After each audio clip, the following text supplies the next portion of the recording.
Ladies and gentlemen, let me tell you something. When you can't stop thinking about him, when that man keeps running through your mind morning, noon, and night, an emotional pull you feel, it's powerful, it's deep, and it feels like you've been hit by something you can't explain. But let me break this down for you. That pull doesn't always mean he's the one. Sometimes it just means there's something in you that needs healing, something in you that's trying to be understood. Emotional attachment doesn't always mean destiny. It often means lessons. When you find yourself constantly thinking about someone, replaying moments in your mind, feeling a deep pull that won't let go, it's easy to believe that it must be fate. You tell yourself that the universe is trying to bring you two together, that every sign, every song, every coincidence means something. But most of the time, that powerful emotional connection isn't a sign of destiny. It's a sign that there's something important you're meant to learn about yourself. See, emotional attachment can feel like gravity. It pulls you in and keeps you circling around a person who might not even be good for you. But what we don't realize is that every emotional experience has a purpose. Sometimes that person isn't meant to be your forever. They're meant to be your mirror. They show you the parts of yourself that you've been avoiding. Your insecurities, your fears, your patterns of giving too much, or your habit of holding on too long. They bring all that to the surface so you can finally face it. That's the lesson hidden inside what feels like love. Many people confuse attachment with destiny because the emotions are so strong. You wake up thinking about them, you go to sleep with their name in your mind, and you start to believe it must mean something divine. But intensity doesn't always equal importance. The strongest emotions often come from unresolved wounds.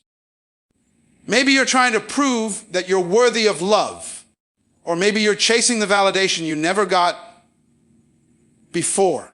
That's not destiny. That's your heart trying to heal through the wrong person. Emotional attachments form easily when we mistake comfort for connection. If that person reminds you of something familiar, even if it's painful, your heart can latch on because it recognizes the feeling. But familiar doesn't mean safe, and it definitely doesn't mean right. The real lesson here is learning to distinguish between someone who feels familiar and someone who feels aligned with your growth. The first one keeps you stuck in cycles, and the second one helps you move forward. Sometimes emotional attachment grows from potential rather than reality. You fall for who they could be, not who they actually are. You see glimpses of kindness, charm, or deep conversation, and you build an entire future out of those fragments. You hold on to that image and convince yourself it's destiny because it feels so right in your mind. But people aren't potential, they're choices. And if someone's actions don't match the love you imagine, then your attachment is teaching you to see what's real, not what you wish it was. When you can't stop thinking about someone, it might also mean that they've awakened a deeper part of you. The part that craves connection, vulnerability, and emotional truth. That's a gift, even if it's painful. Because before them, maybe you didn't even realize how deeply you could feel. But once they leave, or the situation changes, that same depth becomes your responsibility. The lesson is learning to keep your heart open without losing yourself in the process. There's power in understanding that not every connection is meant to last forever. Some are meant to guide you towards self-awareness. When you start to see attachment through that lens, you stop asking, why did this happen to me? and start asking, what is this teaching me? Maybe it's teaching you patience. Maybe it's teaching you boundaries. Or maybe it's teaching you how to love yourself enough to walk away. That's what emotional pull really is. It's your soul pointing you toward growth, even when it feels like loss. And the beautiful thing about lessons is that once you learn them, the hold they have on you starts to fade. The late night thoughts become less frequent. The songs that to hurt stop stinging. You stop checking your phone, stop wondering what went wrong, and start focusing on what you gained. The peace that replaces that emotional storm is your proof that you've grown. So emotional attachment isn't destiny. Destiny doesn't keep you anxious, waiting, or doubting yourself. Destiny doesn't make you chase love that doesn't chase you back. Destiny brings peace. Lessons bring growth.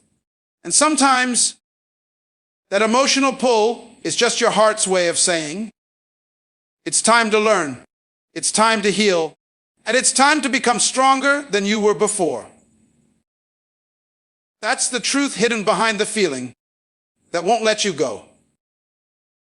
Not a promise of forever, but a path to woman who you were always meant to be. Obsession can be confusion between chemistry and connection. Connection. That's a truth many of us don't want to face, because when the spark is strong, when the energy feels electric, it's hard to believe that it might not be love. You meet someone, and suddenly your world lights up. Your heart beats faster when they walk into the room. You laugh a little louder, you feel a little bolder, and everything about them seems magnetic. That kind of chemistry is intoxicating. It pulls you before you even have time to think.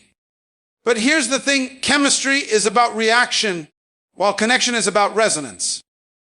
Chemistry can be instant, but connection is proven over time.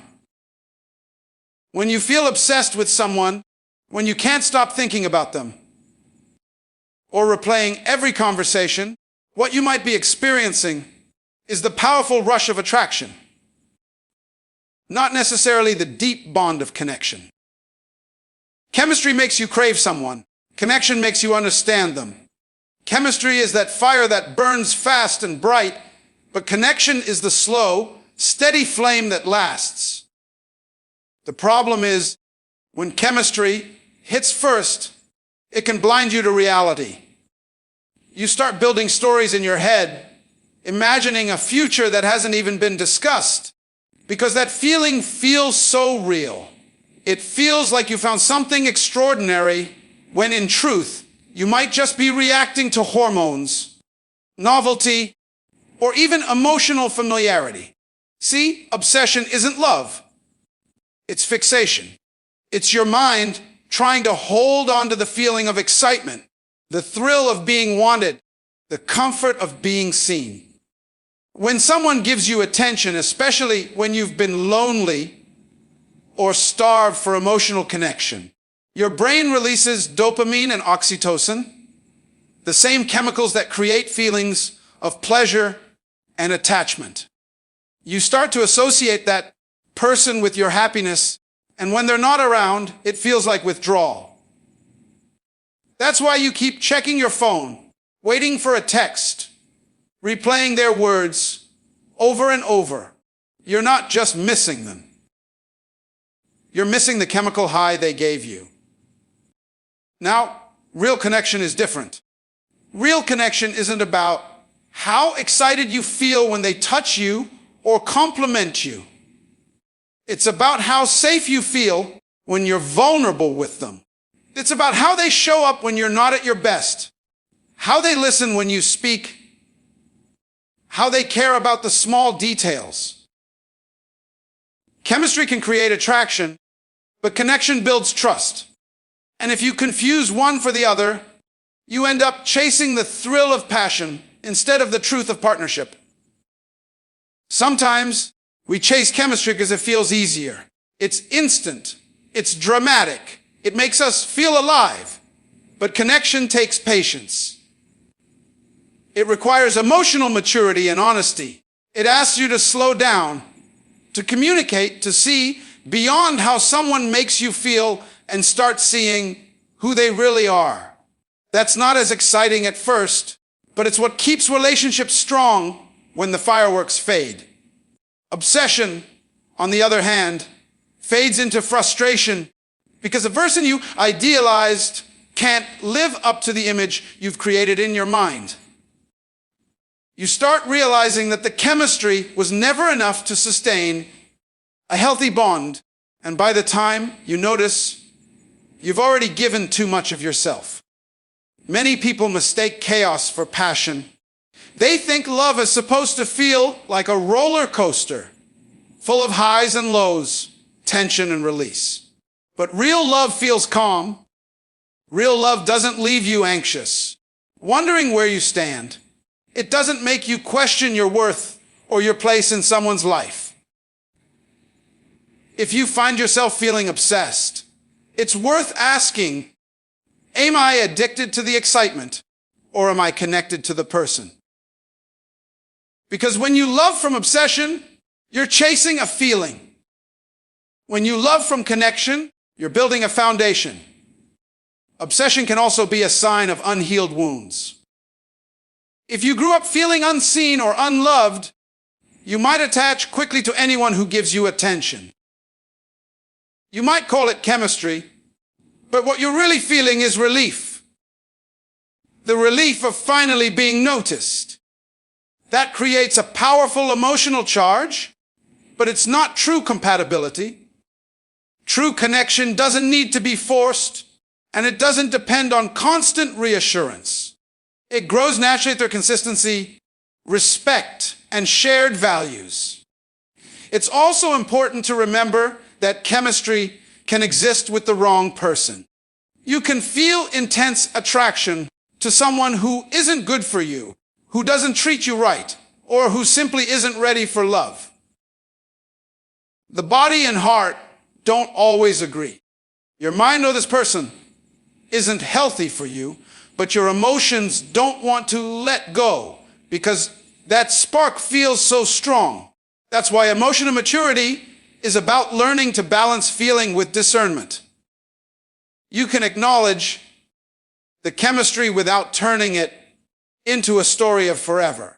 When you slow down and allow yourself to see things clearly, you realize that chemistry is just the door, not the home. It can open something exciting, but it doesn't guarantee safety, trust, or peace. Connection is built on those things. Connection is knowing someone's soul, not just loving their presence. It's the quiet confidence that you can be yourself without fear. So when you find yourself obsessing over someone, take a breath and remind yourself, maybe this is just chemistry playing tricks on your heart. Maybe it's excitement masquerading as destiny. Because real love, the kind that lasts, doesn't confuse or consume you. It grounds you. It teaches you that passion is beautiful, but peace is better. Chemistry might bring two people together, but connection is what keeps them standing side by side when the fire cools and the real work of love begins. What you feel is real, but it's not always right for you. The heart has a language of its own, and when it speaks, it doesn't always listen to logic. Feelings can be powerful, consuming, and deeply convincing. When you love someone, when your emotions are tied to their presence, your mind starts to believe that because it feels so strong, it must also be right. But strength of emotion does not equal truth of purpose. You can love someone with every fiber of your being and still know deep down that they are not good for your peace, your growth, or your future. That's one of the hardest lessons love will ever teach you. Sometimes what you feel is the product of timing, not destiny. Maybe that person came into your life when you were lonely, when you were craving connection, when you needed someone to make you feel seen. They filled that empty space, and suddenly everything felt alive again. You laughed more. You dreamed again. You started to believe that maybe love was real after all. That emotion is real. That joy is real. But it doesn't mean they were meant to stay. Some people are chapters, not conclusions. They arrive to remind you what it feels like to be open, even if they can't go the distance with you. The heart often confuses comfort with compatibility. You can feel completely safe in someone's arms and still know they're not walking the same path as you. You can feel intense chemistry, have beautiful moments, and still sense that something is off, that you're growing in different directions. But because the feelings are real, you try to make it fit. You justify, you excuse, you tell yourself that love should be enough. And that's where most people get hurt, by believing that love alone can fix misalignment. The truth is, love is powerful, but it cannot make two people compatible. It cannot erase differences in values, maturity, goals, or emotional readiness. When you love someone deeply, it's natural to hold on. You tell yourself, if I feel this much, it must mean something. And it does. It means your heart is alive, capable of deep emotion, capable of giving and caring. But that doesn't mean the relationship is right. Real doesn't always mean right. You can feel a genuine connection with someone who is still emotionally unavailable. You can love someone who's still broken from their past. You can pour yourself out for someone who doesn't have the capacity to pour back. And yet, the feeling it remains confusing, beautiful, painful, and real. That's why love requires wisdom as much as it does passion. Because if you only follow your heart, you'll keep walking into rooms that your peace can't live in. Feelings are temporary visitors. They shift.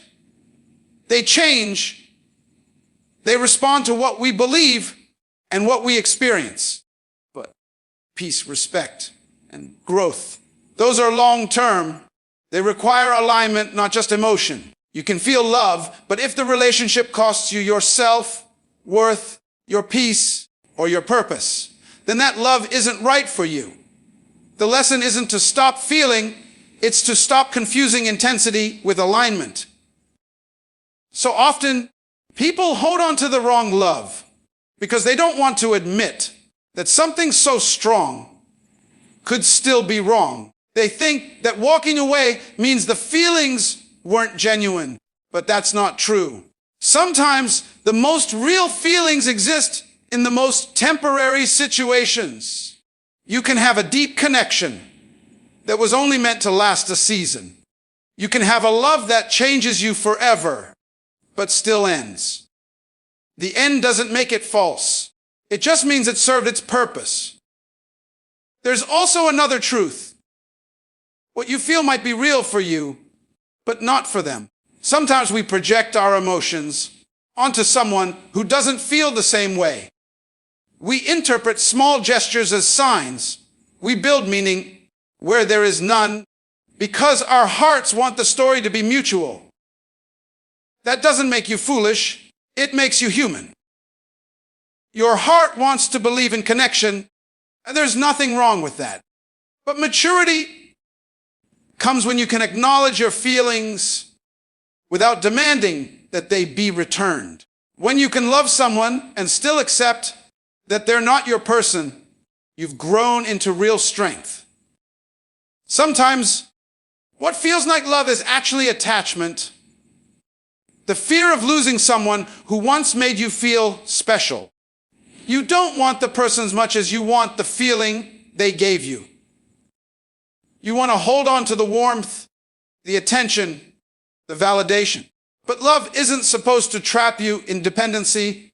It's supposed to expand you. If being with someone makes you smaller, more anxious, or unsure of yourself, then that's not yet love. That's emotional captivity disguised as romance. The heart doesn't like letting go, But letting go isn't about denying your feelings. It's about honoring them without allowing them to control your life. It's saying, I felt deeply, I cared sincerely, and I gave honestly. But this isn't right for my peace. That's not weakness. That's power. That's emotional maturity. Because love isn't just about how you feel, it's about how you grow. The truth is, love can be real and wrong at the same time. You can love someone who isn't ready. You can love someone who can't love you back in the same way. You can love someone who's still figuring themselves out. That doesn't make your love a mistake. It just means it was meant to teach you, not to stay with you. The heart will always remember, but wisdom will remind you that feeling something deeply doesn't make it right. What's right for you will bring both emotion and peace. What's wrong will bring emotion and confusion. The difference is how it makes you feel when you're alone. So yes, what you feel is real. Don't ever doubt that. Don't let that truth trick you into believing that every real feeling deserves a permanent place in your life. Some real feelings come to awaken you, not to accompany you. Some come to teach you the difference between connection and comfort, between emotion and alignment. That's how you grow, by learning that the heart can be both honest and mistaken at the same time, and by choosing peace, even when love feels too real to walk away from. Self-worth determines the kind of love you attract and keep. Everything about how you experience love begins with how you see yourself. The way you allow others to treat you, the standards you set, and the boundaries you enforce all reflect what you believe you deserve. When your self-worth is strong, you move differently. You don't beg for love, you don't chase validation, and you don't settle for half-hearted effort.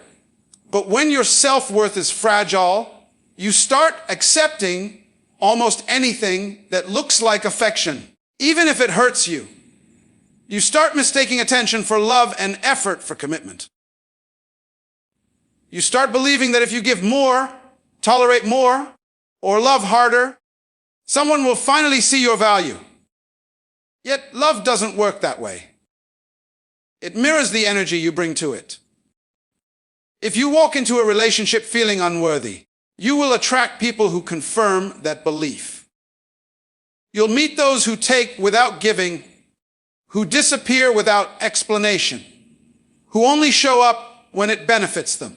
They won't value, not because you aren't valuable, but because you haven't learned to value yourself first. You teach people how to treat you by what you tolerate. When you let disrespect slide, when you ignore the red flags, when you keep accepting less than you deserve, you tell the world that you're okay with it. Love doesn't always leave because someone stops caring. Sometimes it leaves because you stop caring for yourself. Your self-worth shapes the boundaries you create. A person who knows their worth understands that love doesn't mean allowing everything. They know that saying no doesn't make them difficult. It makes them self-respecting. Boundaries are not walls. They are gates that protect your peace and your dignity. People who have healthy self-worth don't fear losing someone by setting boundaries because they know that real love won't require them to shrink. But when your self-esteem is low, boundaries feel scary. You fear rejection, so you stay quiet. You fear being alone, so you keep people who drain you. You fear being seen as demanding, so you accept less than you deserve. The truth is, when you trade your boundaries for acceptance, you lose the peace and the respect of others. Self-worth also determines what kind of love you believe you deserve. If you think you have to earn love, you'll find yourself constantly proving your value. You'll overextend yourself, trying to please, fix, or save someone who doesn't even meet you halfway. You'll think love means effort without reciprocity because you've convinced yourself that love must be worked for rather than shared. But when you know your worth, you understand that love should be mutual, that it should flow both ways. You give because you want to, not because you're afraid of losing someone. You stop auditioning for roles in other people's lives and start choosing relationships where you're already enough just as you are. People with low self-worth often